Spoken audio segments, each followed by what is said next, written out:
Never outshine the master. What do most people do? They try to impress their master as much as they can. And you want to communicate that you're competent, but you want to know your threshold. If you're a 20-year-old guy and you're working under a 40-year-old guy, and you're much smarter and more competent than he is, guess what? Do not communicate that. As soon as you communicate that, what is the person going to do? He's going to get insecure and get rid of you because you're going to be substituting him. This is a mistake that people make all the time. Display your competence, but make sure you know what your threshold is. Never outshine the master. Win through your actions, never through argument.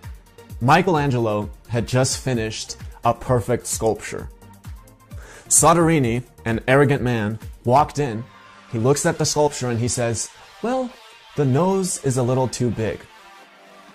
Now, Michelangelo knew that it was the perspective from which Soderini was looking at the sculpture that the nose looked too big from.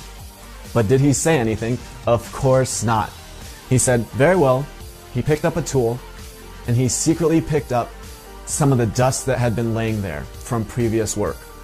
He went to the nose and he started hitting the nose. Of course, he wasn't changing anything, but at the same time, he let some of the dust fall.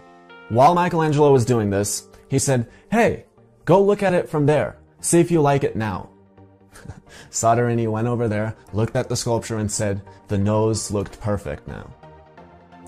Of course, Michelangelo kept his wages and kept his reputation as an artist and didn't get destroyed by an arrogant man. Again, win through your actions, never through argument.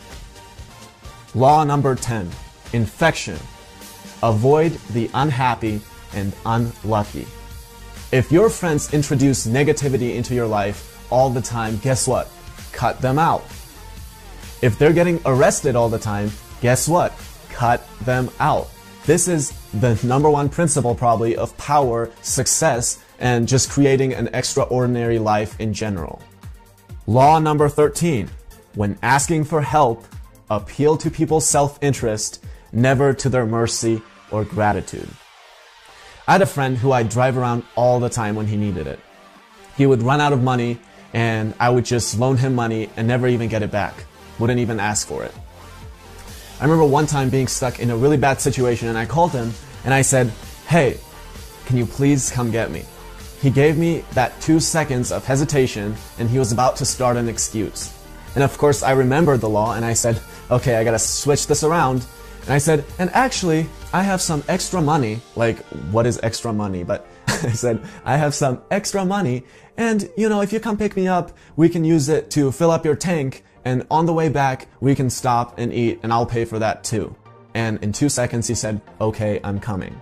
Again, law number 13, when asking for help, most of the time, you'll have to appeal to people's self-interest instead of their mercy or gratitude.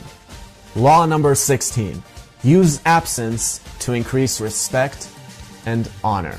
A lot of young guys come to me and they say, "Well, my parents don't respect me at all. They tell me what I'm going to be. They tell me what my hobbies are going to be. They tell me who my friends are going to be. They tell me who my girlfriend is going to be."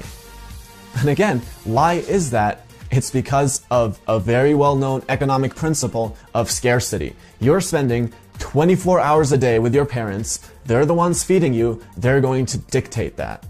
Now, what's the harder but the better version of it? Become independent. Once you're independent, and again, we're creatures of habit, so what are we going to do? We're going to resist that. But if you become independent, guess what? You're working on a lot of stuff now. You're chasing your purpose, whatever that is. You don't have much time for other things. Well, a month passes by and your mommy starts to miss you. She calls you and says, "Hey, how are you?" And she's gonna be a lot more understanding now.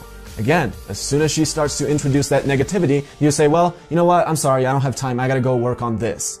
And guess what? Over time, she's going to be conditioned to it, where when she calls you, she's not going to be introducing any of that negativity. And if she does, you'll be cutting it out.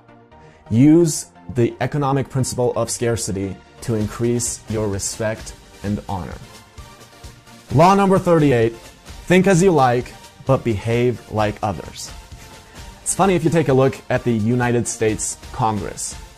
535 people, very powerful, and not a single one of them an atheist.